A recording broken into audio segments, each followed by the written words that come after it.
इंदौर नगर पालिका निगम में हुए फर्जी बिल घोटाले के खिलाफ कांग्रेस का चरणबद्ध आंदोलन जारी है। बुधवार शाम को कांग्रेस ने इसी घोटाले के खिलाफ सद्बुद्धि कीर्तन का आयोजन किया।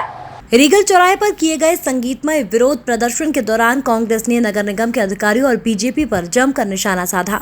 सद्बुद्धि कीर्तन में श्री राम और हनुमान जी के भजन भी खूब गूंजे।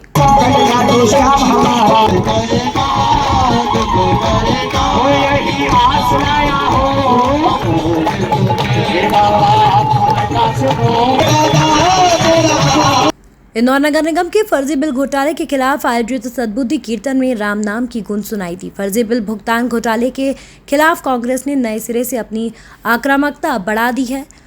कांग्रेस इस घोटाले के खिलाफ लगातार आंदोलन कर रही है। इसी कड़ी में कांग्रेस ने रीगल चौराहे पर अनोखा विरोध प्रदर्शन किया। नगर निगम के नेता प्रतिपक्ष चिंटू चौकसे के नेतृत्व में किए गए इस प्रदर्शन के दौरान कांग्रेस ने सद्बुद्धि कीर्तन का आयोजन किया। भजन आधारित गीतों के आधार पर कांग्रेस ने बीजेपी और नगर निगम के अधिकारियों पर जमकर निशाना साधा। दरअसल कांग्रेस ने पहले ही घोषणा कर दी थी कि इस महा घोटाले के खिलाफ चरणबद्ध आंदोलन करेगी। इस दूसरे बड़े आंदोलन में राम जी और हनुमान जी के भजन भी खूब गूंजे। निगम के नेता प्रतिपक्ष चिंटू चौकसे ने भी कीर्तन के दौरान देशभक्ति के गीत गाए। प्रदर्शन में पूर्व मंत्री सज्जन सिंह वर्मा भी पहुंचे, जिन्होंने घोटाले के बहाने बीजेपी पर अपने ही अंदाज में तीखे जुबानी हमले किए। सज्जन सिंह वर्मा ने ये भी कहा कि इस घोटाले में शामिल नेताओं को बचाया जा रहा है और अधिकारी डरे हुए हैं।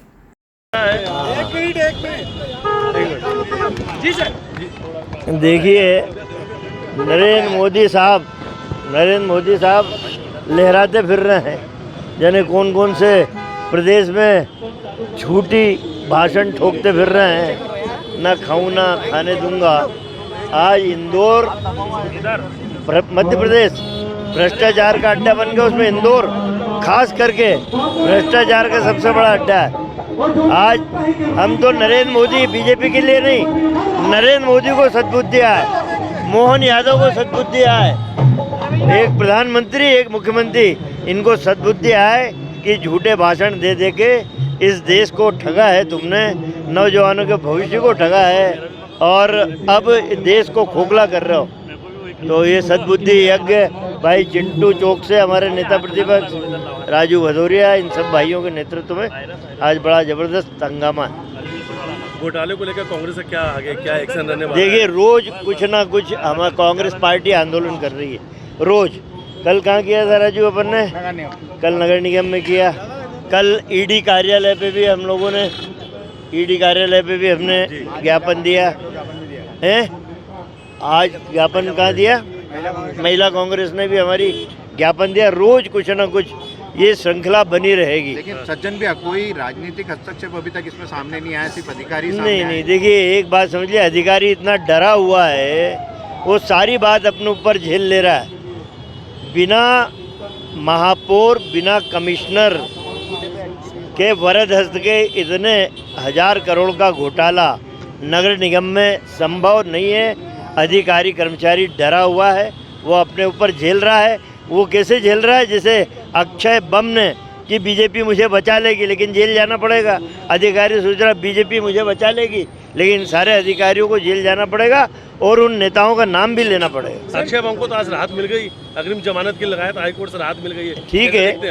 ठीक है, फिर अर्जी लगेगी, फिर इनके खिलाफ अर्जी लगेगी, फिर वापस ये जो जमानत हुई है फिर कैंसिल होगी। इधर निगम के नेता प्रतिपक्ष चिंटू चौकसे ने कहा कि इस घोटाले के खिलाफ कांग्रेस का आंदोलन लगातार जारी रहेगा।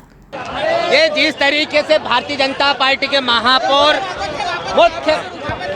जिस तरीके से भारतीय जनता पार्टी के परिषद, भारतीय जनता पार्टी की सरकार, भारतीय जनता पार्टी के महापौर ने इंदौर शहर को कलंकित किया है। घोटाले होते जा रहे हैं, जिसमें ड्रेनेज घोटाला महा घोटाले के रूप में धीरे धीरे परिवर्तित होता जा रहा है। उसका ही हमारे विरोध की शुरुआत है।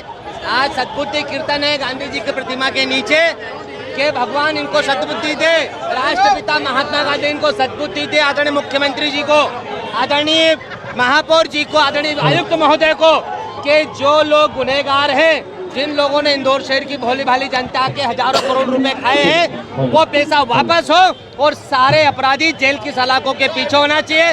ये आंदोलन हमारा सतत रूप से चलता रहेगा जब तक सारे अपराधी सलाखों के पीछे ना चले जाए। बुद्धि कीर्तन में पूर्व कांग्रेस ने इसी मुद्दे पर नगर निगम में उग्र आंदोलन किया था। कुल मिलाकर कांग्रेस ने आचार संहिता के बाद भ्रष्टाचार के इस मुद्दे के खिलाफ आक्रामक रणनीति बनाई है, जिसकी शुरुआत भी लगातार आंदोलन के जरिए कर दी गई है। इंदौर से राजीव टाइम्स की रिपोर्ट।